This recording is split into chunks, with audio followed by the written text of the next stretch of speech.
අම්මාරුන්ගේ දිනේට අම්මට මොනවද දුන්න තෑග්ග ඔයා? මම අම්මට මුකුත් දුන්නේ නැහැ. මං අම්මට ආදරේ කියලා නම් කිව්වා. කිව්වද මොනවද අම්මා කිව්වද? අම්මා මගේ පුතා හොඳට ඉගෙන ගන්න කියලා කිව්වා. අයියේ එහෙම කිව්වා. දැන් අම්මවරුන්ගේ දවසේ දැක්කද ටීවී එකේ ගොඩක් දේවල් කියා මොනවද දැක්කේ? ඔව් සර් මේ ඇක්සිඩන්ට් එකක් වුණේ. මේ කතරගම බස්සේ. ඔව් මේ බස් එකට යට වෙලා අම්මා කෙනෙක් දරුවෙක් මේ දරුවව අතාරින්න නැතුව බස් එකෙන් අල්ලන් ඉන්නවා. මේ දරුවව අතින් අල්ලන් ඉන්නවා බස් එකට යට වෙලා. ඒ කියන්නේ සර් අර බස් එකට යට වෙලා අපි දෙයක් අතාරිනවනේ බස්. ඒකට යට වුණා. අපේ අතේ තියෙන සියල්ලම. ඒ වගේ අම්මා දරුවව අතාරින්න නැතුව බස් එකට යට වෙලා අල්ලන් හිටියනේ. මගේ දැක්කනේ. ඔව් සර්.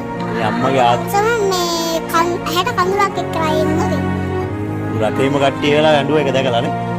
මට දැනුණා අම්මා ගැන ගොඩක් ආදරේ දැනුණා ඊට පස්සේ. ඔව් අම්මා මගේ අම්මත් එහෙම වෙන්නේ.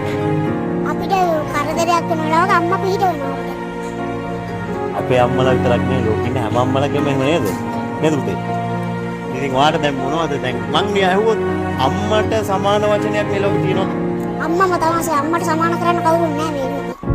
උණුහුම මටම දිදී ඒ හිතලේ නිදී නෑ තව දුක් කන්ද නිම්මා